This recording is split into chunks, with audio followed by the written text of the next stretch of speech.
Chapter 7. The Individual Point of View. Important as the matter of your point of view for the facts of social life is, it is of less moment than your viewpoint for your fellow man, for your acquaintances, friends, relatives, your immediate family, and most of all, yourself. You must learn not to look upon the world as a lost and decaying thing, but as something perfect and glorious, which is going on to a most beautiful completeness. And you must learn to see men and women, not as lost and accursed things, but as perfect beings advancing to become complete. There are no bad or evil people. An engine which is on the rails pulling a heavy train is perfect after its kind, and it is good. The power of steam which drives it is good. Let a broken rail throw the engine into the ditch, and it does not become bad or evil by being so displaced. It is a perfectly good engine, but off the track. The power of steam that drives it into the ditch and wrecks it is not evil, but a perfectly good power. So that which is misplaced or applied in an incomplete or partial way is not evil. There are no evil people. There are perfectly good people who are off the track, but they do not need condemnation or punishment. They only need to get upon the rails again.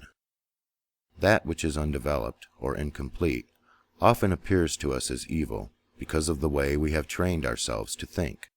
The root of a bulb that shall produce a white lily is an unsightly thing.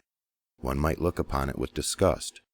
But how foolish we should be to condemn the bulb for its appearance, when we know the lily is within it.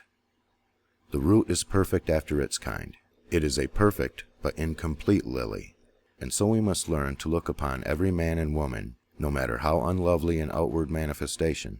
They are perfect in their stage of being, and they are becoming complete. Behold, it is all very good.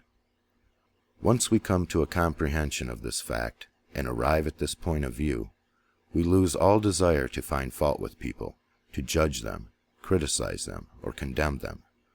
We no longer work as those who are saying lost souls, but as those who are among the angels, working out the completion of a glorious heaven. We are born of the Spirit, and we see the kingdom of God. We no longer see men as trees walking, but our vision is complete. We have nothing but good words to say. It is all good, a great and glorious humanity coming to completeness. And in our association with men, this puts us into an expansive and enlarging attitude of mind. We see them as great beings, and we begin to deal with them and their affairs in a great way. But if we fall to the other point of view, and see a lost and degenerate race, we shrink into the contracting mind, and our dealings with men and their affairs will be in a small and contracted way. Remember to hold steady to this point of view. If you do, you cannot fail to begin at once to deal with your acquaintances and neighbors, and with your own family, as a great personality deals with men. This same viewpoint must be the one from which you regard yourself. You must always see yourself as a great advancing soul. Learn to say, there is that in me of which I am made, which knows no imperfection, weakness, or sickness. The world is incomplete, but God in my own consciousness is both perfect and complete. Nothing can be wrong but my own personal attitude, and my own personal attitude can be wrong only when I disobey that which is within.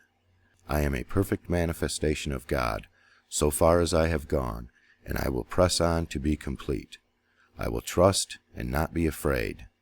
When you are able to say this understandingly, you will have lost all fear, and you will be far advanced upon the road to the development of a great and powerful personality.